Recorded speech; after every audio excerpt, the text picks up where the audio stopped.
Let's Mike News at 5.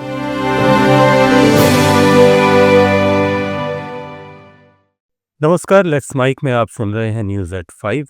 Bulletin की शुरुआत हम करेंगे आज की सबसे बड़ी खबर से, फिर जानेंगे देश दुनिया और आपके अपने राज्यों तक की बड़ी अपडेट्स।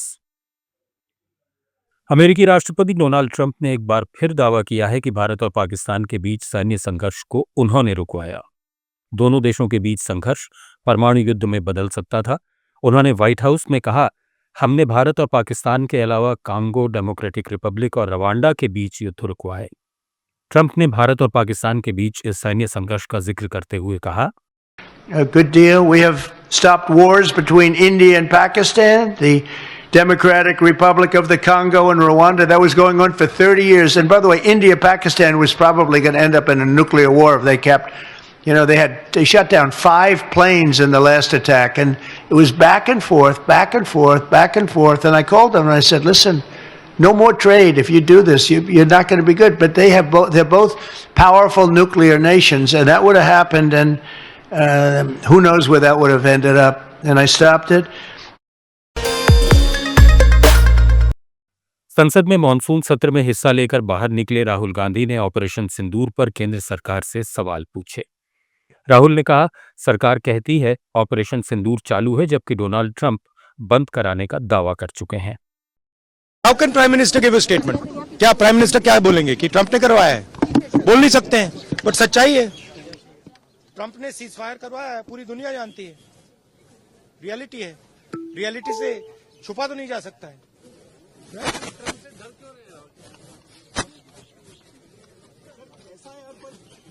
तो और ये सिर्फ सीज फायर की बात नहीं है, बहुत बड़े प्रॉब्लम्स हैं जो हम डिस्कस करना चाहते हैं।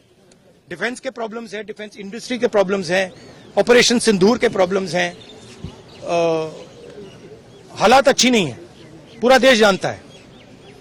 जो अपने आप को देशभक्त कहते हैं वो भग गए, राइट?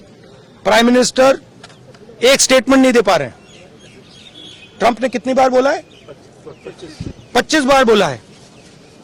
ट्रंप ने 25 बार बोला है कि मैंने सीज फायर करवाया। ट्रंप कौन होता है सीज फायर कराने का? उसका काम थोड़ी है। मगर प्रधानमंत्री ने एक बार जवाब नहीं दिया। सच्चाई है, छुप नहीं सकते। संसद के मॉनसून सत्र के तीसरे दिन बिहार वोटर वेरिफिकेशन मुद्दे पर हंगामा हुआ। विपक्षी सांसद नारेबाजी करते हुए वेल में चले आए। उन्होंने काले कपड़े लहराए। लोकसभा स्पीकर ओम बिरला ने उन्हें शांत रहने की अपील की। स्पीकर ने विपक्षी सांसदों को नारेबाजी से मना किया और कहा कि आप सड़क का व्यवहार संसद में नहीं करें। देश के नागरिक आपको देख रहे हैं। आपका जो आचरण है, जो व्यवहार है, वो सड़कों का आचरण व्यवहार आप संसद में कर रहे हैं। ये देश देख रहा है। आप जिस राजनीतिक दल के लोग हैं, मैं उन नेताओं से भी कहना चाहता हूं कि देश आपके सदस्यों के आचरण व्यवहार को देख रहा है, उनकी कार्य पद्धति, उनके व्यवहार को देख रहा है। मैं पुनः कहना चाहता हूं, सदन में तख्तियां लेकर आने वालों पर मुझे निर्णायक कार्रवाई करनी पड़ेगी। आप जाइए, सदन में बैठिए, मुद्दों पर चर्चा करिए। प्रश्नकाल पर हर मुद्दों पर, हर विषय पर नियम प्रक्रियाओं के तहत आपको चर्चा और संवाद करने का पर्याप्त अवसर दिया जाएगा। माननीय हो आप, माननीय जैसा व्यवहार करो। जाइए अपनी सीट पर। सदन की कार्रवाई आज 12 बजे तक के लिए स्थगित की जाती है। केंद्रीय मंत्री शिवराज सिंह चौहान ने कहा कि इंडिया ब्लॉक हुल्लड़ ब्लॉक बन गया है। संसद के बाहर वे कहते हैं कि चर्चा होनी चाहिए, लेकिन वे सदन में बहस से भाग रहे हैं। इंडिया ब्लॉक ने लोकतंत्र को हुल्लड़, हंगामा और हुड़दंग तंत्र में बदल दिया है। इंडिया ब्लॉक हुल्लड़ ब्लॉक बन गया है। लोकतंत्र को शोर तंत्र में बदल रहे हैं, पाखंड कर रहे हैं। बाहर आते तो कहते चर्चा करो और अंदर चर्चा से भाग रहे हैं। कल मैंने हाथ जोड़कर विपक्ष से प्रार्थना की थी। कल 20 में से 11 सवाल किसानों के थे, गरीबों के थे, गांव के थे। प्राकृतिक आपदा पर सवाल था, किसानों की फसल खराब होने पर सवाल थे, प्रधानमंत्री किसान सम्मान निधि पे सवाल थे, फसल बीमा योजना पे सवाल थे, मनरेगा पर सवाल थे। और सवाल का जब हम उत्तर देते हैं तो केवल विपक्ष को नहीं देते, देश को देते हैं, देश की जनता को देते हैं। मैं हाथ जोड़ता रहा कि चर्चा हो जाने दो और वो हंगामा करते रहे। मैं देश के किसानों और गरीबों से अपील करता हूं कि एक बार टीवी खोले और विपक्ष का ये चरित्र देखे, जो चर्चा नहीं होने दे रहा। ये डबल स्टैंडर्ड देश की जनता देखे। मानसून सत्र के तीसरे दिन बिहार विधानसभा की कार्यवाही के दौरान विपक्ष का हंगामा जारी रहा। बिहार विधानसभा में बाप शब्द पर जमकर बवाल हो गया। यहां तक कि स्पीकर नंद किशोर यादव भी नाराज हो गए और विपक्षियों और सत्ता पक्ष पर भड़क कर चल दिए। इस दौरान मुख्यमंत्री नीतीश कुमार और नेता प्रतिपक्ष तेजस्वी यादव के बीच तीखी नोकझोंक हुई। तेजस्वी यादव ने एसआईआर का मुद्दा सदन में उठाया और पूरा विपक्ष हंगामा करने लगा।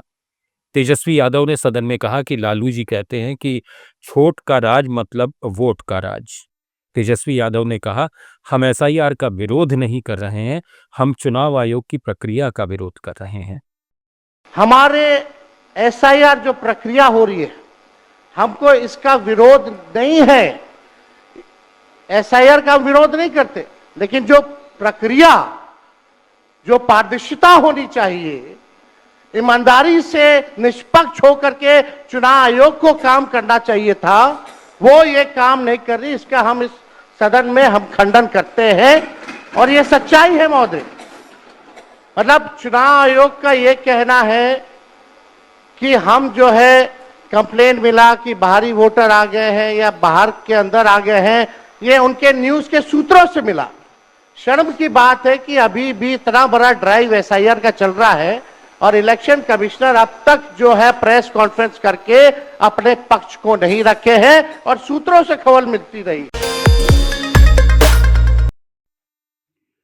वहीं विपक्ष के हंगामे के बीच नीतीश कुमार भड़क गए। मुख्यमंत्री नीतीश कुमार ने खड़ा होकर कहा कि तुम्हारे पिताजी 7 साल मुख्यमंत्री रहे और फिर तुम्हारी माताजी मुख्यमंत्री रहे, क्या स्थिति था बिहार का। सब लोगों को अपना अपना जो देता है तो उसी को न सुनने का समय है। तो अरे सुनो ना पहले। पहले तो थे ना। ये तरीका होगा तो नहीं होगा बोलने के लिए, किसी को नहीं दिया जाएगा। अब बात ही बोल रहा है। अरे काहे के लिए बोल रहे हो? जब उम्र तुम्हारा कम था, तुम्हारे पिताजी 7 साल मंत्री थे और उसके बाद तुम्हारी माता 7 फिर मंत्री रही, आज तुम मुख्यमंत्री रहे। और उसके बाद क्या उस समय की स्थिति है?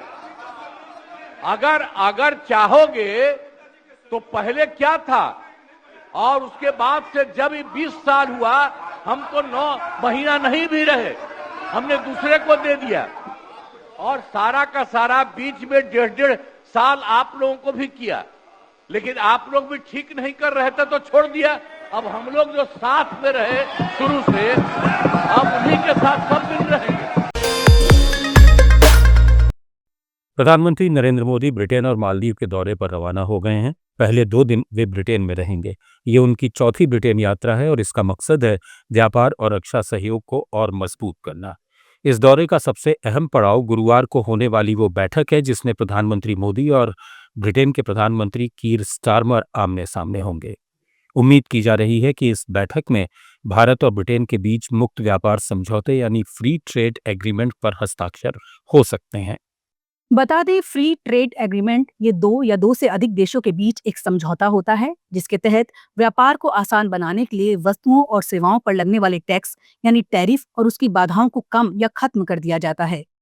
इसका मकसद होता है व्यापार को बढ़ावा देना, आर्थिक विकास को गति देना और दोनों देशों की कंपनियों को फायदा पहुंचाना।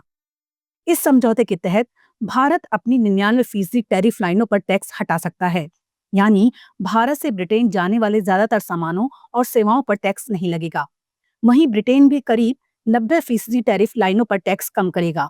इससे दोनों देशों के लिए एक दूसरे के बाजारों में सामान बेचना सस्ता और आसान हो जाएगा। जस्टिस यशवंत वर्मा के कैश कांड की सुनवाई से चीफ जस्टिस BR गवई ने खुद को अलग कर लिया है। सुनवाई के दौरान उन्होंने कहा कि मेरे लिए इस केस की सुनवाई में शामिल होना उचित नहीं होगा क्योंकि मैं पहले भी इसका हिस्सा रहा हूं। दरअसल 19 जुलाई को जस्टिस वर्मा ने सुप्रीम कोर्ट में याचिका दाखिल की थी। इसमें उन्होंने इन हाउस कमेटी की रिपोर्ट और महाभियोग की सिफारिश रद्द करने की अपील की थी। रिपोर्ट में घर में कैश मिलने के मामले में जस्टिस वर्मा को दोषी ठहराया गया है। सुप्रीम कोर्ट में जस्टिस वर्मा की ओर से सीनियर एडवोकेट कपिल सिब्बल ने कहा कि इसमें कुछ संवैधानिक मुद्दे हैं, कृपया जल्द से जल्द बेंच गठित करें। इस पर सुप्रीम कोर्ट ने कहा कि मामले पर सुनवाई के लिए नई बेंच गठित की जाएगी। दूसरी तरफ संसद में जस्टिस यशवंत वर्मा के खिलाफ महाभियोग की कार्रवाई भी शुरू हो गई है। जस्टिस वर्मा को हटाने के लिए 152 सांसदों ने 21 जुलाई को लोकसभा में अध्यक्ष ओम बिरला को ज्ञापन सौंपा था। राज्यसभा में 50 से ज्यादा सांसदों ने प्रस्ताव पर साइन किए थे।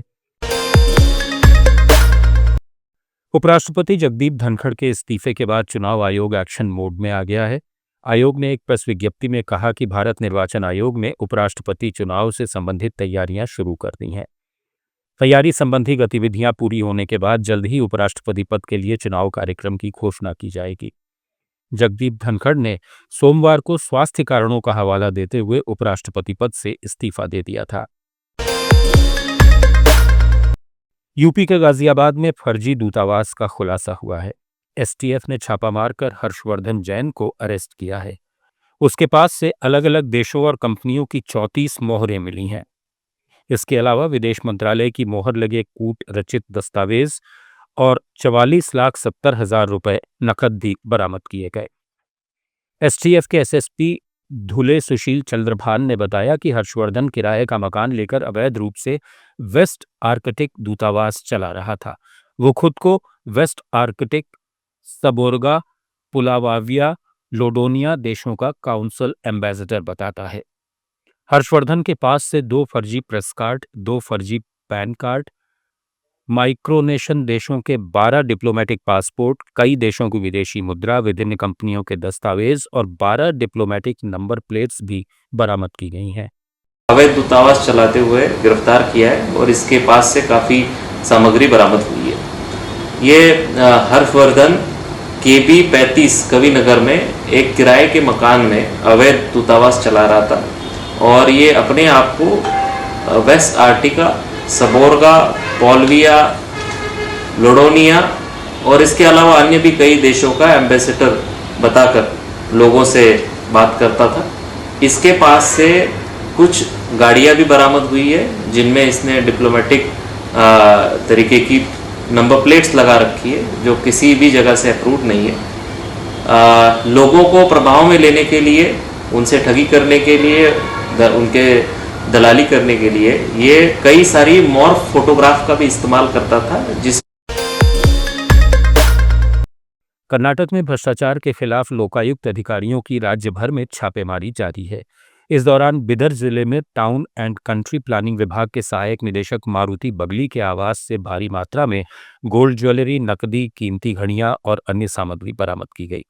अधिकारियों के अनुसार मारुति बगली के खिलाफ आय से अधिक संपत्ति रखने की शिकायत पर कार्रवाई की गई। उनके घर में तलाशी के दौरान संपत्ति के कई अहम दस्तावेज भी मिले। जांच अभी जारी है। ये कार्रवाई लोकायुक्त की राज्यव्यापी छापेमारी का हिस्सा है जिसमें कई सरकारी अफसरों के ठिकानों पर तलाशी ली जा रही है। आप सुन रहे थे let's mic more than radio. Follow कीजिए हमें हमारे सोशल मीडिया प्लेटफॉर्म्स पर।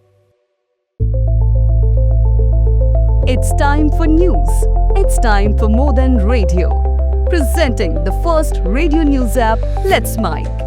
Let's Mic, a news-based app on your phone where you get to watch and listen news, talk shows, interviews, radio show podcasts. On Let's Mic, you get all relevant information of TV, print, radio, podcast.